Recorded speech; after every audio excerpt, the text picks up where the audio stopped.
John lesson 44, chapter 9, verses 28 through 34. Then they reviled him and said, "You are his disciple, but we are Moses' disciples. We know that God spoke to Moses. As for this fellow, we do not know where he came from."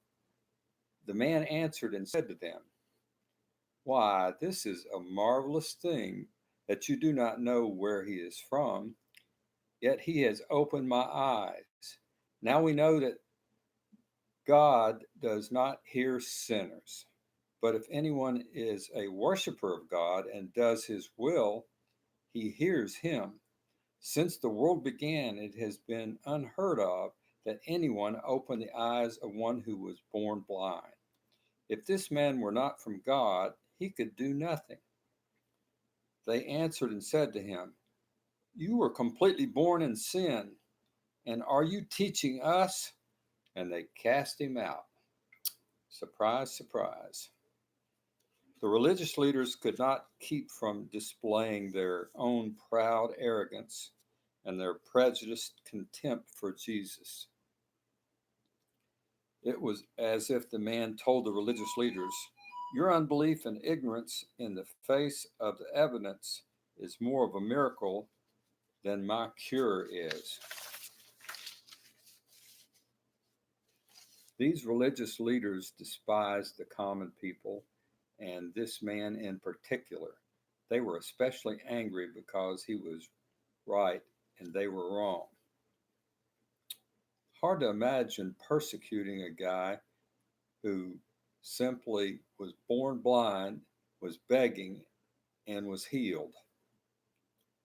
Doesn't seem like that should be the person that they were picking on, but they were desperate to get to Jesus in any way they could. Verses 35 through 38. Jesus heard that they had cast him out, and when he had found him, he said to him, "Do you believe in the Son of God?"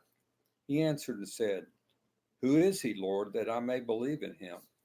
And Jesus said to him, "You have both seen him, and it is he who is talking to you." Then he said, "Lord, I believe," and he worshiped him. When the man worshiped Jesus, Jesus received the worship. This is something that no man or angel in the Bible does. The fact that Jesus accepted this worship is another proof that Jesus was and is God, and that he knew himself to be God. The formerly blind man showed an increasing awareness of who Jesus is. Jesus is a man. Jesus is a prophet. Jesus is my master. I am his disciple. John is from God. Jesus is the Son of God. Jesus is who I trust. Jesus is who I worship. These are all principles from chapter 9 that we see so far here. Verses 39 through 41. And Jesus said, "For judgment I have come into the world, that those who do not see may see, and those who see may be made blind." Then some of the Pharisees who were with him heard these words and said to him, "Are we blind also?" Jesus said to them, "If you were blind, you would have no sin. But now you say, 'We see,' therefore your sin remains." So let's break this down a minute. It said there that those who do not see may see. The idea is that those who admit their spiritual blindness find sight in Jesus. But those who see may be made blind, it said. And that means those who falsely claim to have spiritual sight will be made blind.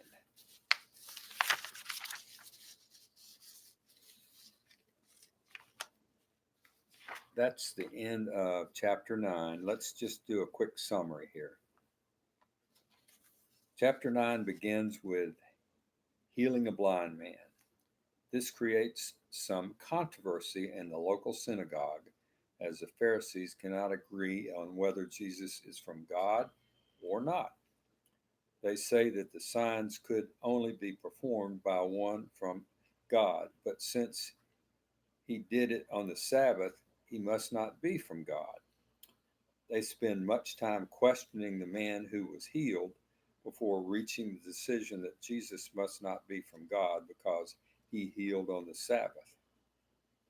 They then throw the healed man out of the synagogue. Jesus hears about this, comes to talk to the man that he healed. He asks him if he believes in the Son of Man, and when the man says he would if he knew who he was, Jesus tells him that he is the Son of Man, which is another terminology for the Son of God. So Jesus again claims to be divine. We'll stop right there.